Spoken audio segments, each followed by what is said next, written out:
4 aspectos claves para la selección genética.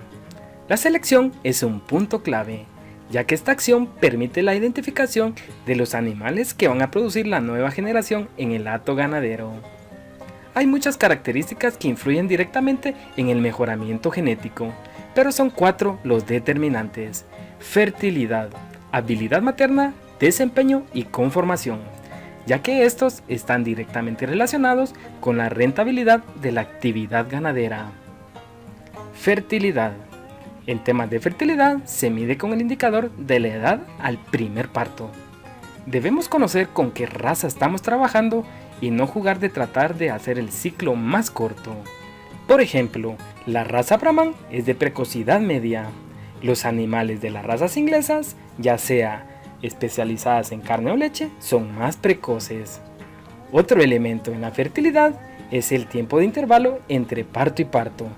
Para poder tomar decisiones es indispensable llevar estos registros. La habilidad materna. En temas de habilidad materna se relacionan con la edad y peso al destete de los terneros. Conformación. Este punto está relacionado con la bovinometría y la clasificación lineal. Recordemos que la bovinometría estudia la conformación exterior de los animales. Con esta acción podemos medir temas como grasa dorsal, marmoreo en carne, rendimientos en canal, área debajo del lomo, profundidad de muslos como el glúteo, así como el rendimiento en cortes finos. Desempeño. Este punto es medido por la capacidad de ganancia de peso diario. El temperamento es muy importante, ya que para obtener los mejores rendimientos se necesita de mansedumbre.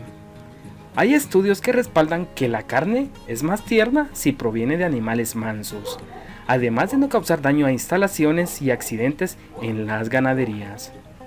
Otro punto vital es la eficiencia de consumo alimenticio.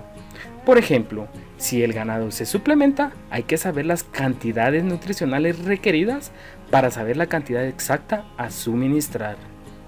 En temas de pastoreo, si la conversión alimenticia es efectiva, se pueden tener más animales en el mismo espacio físico.